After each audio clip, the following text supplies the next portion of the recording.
yote ambaye haja hapa bado?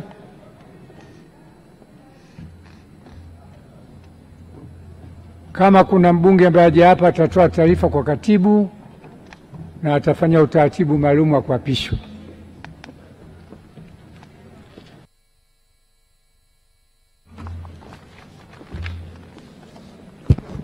Mheshimiwa Bunge, katika orodha yetu ya leo wote wamekamilika. Bado balozi ambaye yuko safarini, na ataporudi atafanya utaratibu wa kuapishwa kwa mujibu wa sheria na kanuni zetu za Bunge.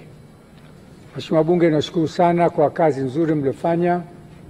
Tumemaliza vizuri wote. Sasa nyinyi mna hadhi ya kibunge kwa mujibu wa sheria.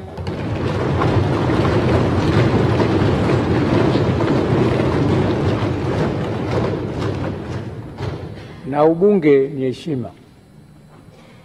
Jiheshimu mitaani, jiheshimu humu ndani, jiheshimu kwa wananchi wenu waliowaleta hapa. Kesho Alhamisi, kikao cha 3 cha mkutano wa kwanza wa Bunge. Kazi tukifaa kuthibitisha uteuzi wa waziri mkuu,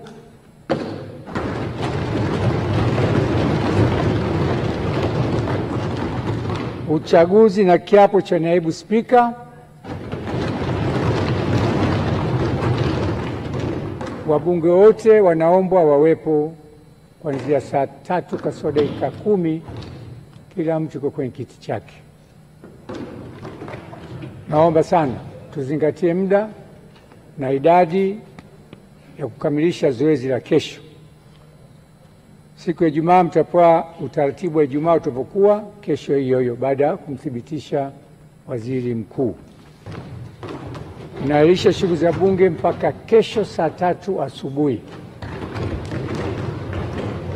Naam. Ni kuhusiana na utaratibu ambao shughuli za hivi leo bungeni zimemaliza kazi yake tangu saa 3 kamili asubuhi hadi wakati huu kusema nawe ni saa 6:38 kwa saa za Afrika Mashariki. Shughuli ya uapisho ikikamilika kwa wabunge wote ambao watakuwa bungeni kwa wakati huu kwa kipindi hiki, isipokuwa tu wale ambao bado kwa nafasi zao hawajaweza kufika hapa bungeni, nao wakati ukifika basi watapata nafasi yao. Spika wa Bunge Musa Azan Zungu anaondoka taratibu hapa bungeni baada ya kuhitimisha siku ya pili na kikao cha pili katika mkutano wa kwanza wa Bunge la 13 la Jamhuri ya Muungano wa Tanzania.